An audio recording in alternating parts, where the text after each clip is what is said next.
दिल्ली जंतर मंतर 2022 में हम यहाँ जंतर मंतर पे आए और कुछ आंदोलनकारी यहाँ पे आए थे, लेकिन यहाँ पे जस्टिस के लिए, ये जस्टिस फॉर खुशी, ये लोग कहाँ से आए हैं, क्यों आए हैं और ये क्या चाहते हैं, ये हम इन्हीं से पता करते हैं। जी मैम, क्या नाम आपका? मैं वंदना राय हूँ और पेशा से लॉयर और मैं सोशल एक्टिविस्ट भी हूँ। हम लोग जैसे नॉर्थ ईस्टर्न स्टेट से बिलोंग करते हैं, तो हम लोग, मैं न्याय एनजीओ है हमारे, तो इनके लिए हम काम करते हैं, प्रेसिडेंट हूँ मैं इसके।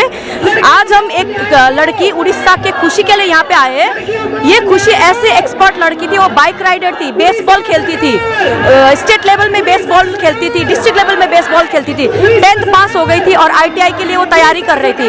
पर इनके आर्थिक स्थिति इतना खराब थे कि ये लोग लेबर क्लास से बिलोंग करते हैं, तो उनको खुद को नौकरी करना पड़ता था। तो इन्होंने एक कपड़े के दुकान में नौकरी करने लग गई। नौकरी करने के टाइम में फिर उसके बाद में जो पैसा आएगा उससे पढ़ाई करना है, आगे काम करना, आगे बढ़नी है। बिल्कुल लाइवली लड़की थी। तो फिर जब इन्होंने जॉब कर रहे थे, तब उनके दुकान के एक लड़का, मतलब ओनर के लड़का और उनकी दुकान में जो दूसरी लड़की नौकरी करते थे, दोनों को कॉम्प्रोमाइजिंग पोजीशन में वो विक्टिम ने देखी है। उसके देखने के बाद में उसको नौकरी से निकाल दिया। इसमें तो विक्टिम का गलती नहीं है ना, उन्होंने कॉम्प्रोमाइजिंग पोजीशन में देख लिया, तो लड़की का तो वो उसका है नहीं, उसको नौकरी पे निकाल दिया। फिर उसके बाद में उसको बुला ली, माफी मांग ली। जाने के ज्वाइन करने के 2 दिन बाद में लड़की को ऐसे संदिग्ध हालत पे मिला कि लड़की मर गई। मतलब इतना लाइवली लड़की, ना कुछ उनके गोडाउन में, उनके प्रेमाइसिस में मिला। तो हाँ जी, कितने बंदे थे वो? जैसे दिन के टाइम में दुकान काम पे गई थी, तब के टाइम में उस टाइम उसको ऐसे मिला और उसको किसी ने हैंग होते भी नहीं देखा। सुसाइड करने के तो वो दूर तक था ही नहीं।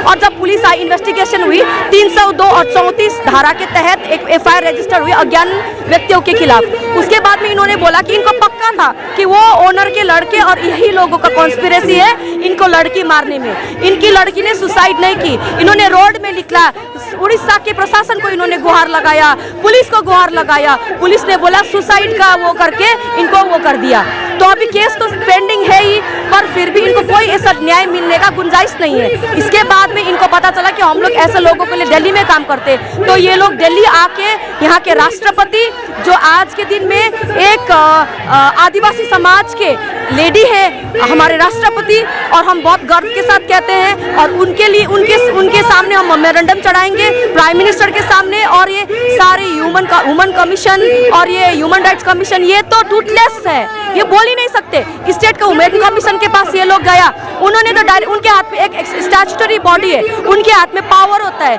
उनको डायरेक्शन देना चाहिए कि दोषियों को अरेस्ट करो, CBI जांच दो, जो भी है किसी भी टाइप का जांच कराने के लिए उनके पास में तो पावर होते हैं। पर वो लोग खुद रो रहे हैं कि हमें न्याय चाहिए। स्टेट कमीशन ही इस तरह से टूथलेस ह्यूमन की तरह काम करेंगे तो हमारे बेटे को यही होना है। आज ओडिशा का ये देखो, बड़े बड़े स्टेट्स जैसे यूपी में, दिल्ली में होते घटना तो पता भी लगता है। ये उड़ीसा की छोटी सी घटना, हमारे दार्जिलिंग का छोटी सी घटना, मणिपुर की छोटी सी घटना नहीं पता लगता। तो स्टेट ह्यूमन कमीशन सब लोग ये काम कर रहे हैं, क्यों नहीं देख रहे हैं? तो ये न्याय के लिए हम लोग यहाँ पे आए हैं और यहाँ पे हम न्याय लेके ही जाएंगे। हम कोर्ट में तो केस फाइट करेंगे ही, पर सरकार कहाँ है? बेटी बचाओ, बेटी पढ़ाओ, कहाँ है ये चीजें? आज के दिन में बेटी के लिए न्याय वो कर लो, कहाँ है बेटी के लिए? हमारे Jawaharlal Nehru ex prime minister ने कहा था, किसी भी देश के तुम कोई भी स्टेटस देखते हो, कौन देश को कितना ज्यादा प्रगतिशील है करके, उनके देश के लेडीज को देख के, औरतों को देख के पता लगता है कि देश कितना प्रगति कर रहा है। तो ये हाल है आज के दिन में हिंदुस्तान के, तो इसके लिए हम न्याय मांगते हैं। हम राउरकेला से आए हैं। मेरी बहन की एक्चुअली वहाँ पे एक जहाँ पे वो काम करती, बहू बेटी नाम के गारमेंट स्टोर थी, वहाँ पे मेरी बहन की मर्डर कर दिए। क्या हुआ था उस टाइम? उस टाइम हुआ था कि एक दिन मेरी बहन ने वो ऑनर का बेटा के साथ वहाँ पे काम करने वाले और एक लड़की के साथ मेरी बहन ने नेकेड अवस्था में देख ली थी। उसी दिन उसका, वो ऑनर का और वो लड़की के साथ मेरे बहन का झगड़ा भी हुआ था। उस दिन मेरे बहन को जॉब से निकाल दिया। उसके बाद 4 दिन के बाद फिर से वापस से बुलाया उन्होंने।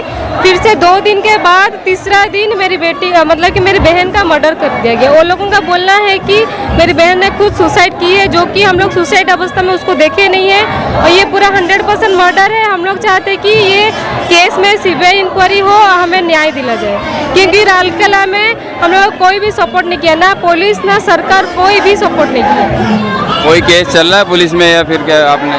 अभी तो कुछ नहीं, मतलब कि कुछ समझ में नहीं आ रहा कि क्या वो लोग काम कर रहा है क्या नहीं कर रहा। आपके लिए और कोई और आया आपके साथ में? नहीं, हम लोग साथ कोई नहीं आया, इसलिए हम लोग दिल्ली आए हैं स्काई हेल्पिंग हैंड के पास। और न्याय काफ़ी मतलब कि और 3 भी एनजीओ है जो हमारा सपोर्ट कर रहे हैं। हम लोग चाहते हैं कि वो हमें न्याय दिलाए और सीबीआई इंक्वायरी है ये केस में।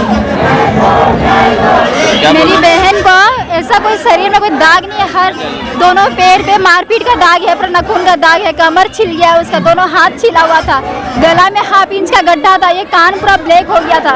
फिर भी पुलिस की बॉडी को देख के क्या बोल रहे सुसाइड। और जहाँ पे क्राइम हुआ है वहाँ पे पुलिस 3 दिन बाद गया है देखने के लिए, वो भी हम लोग जब जबरदस्ती किए तब पुलिस वहाँ पे क्राइम सीन पे गया है, यहाँ तक बॉडी देखने भी नहीं गया है पुलिस।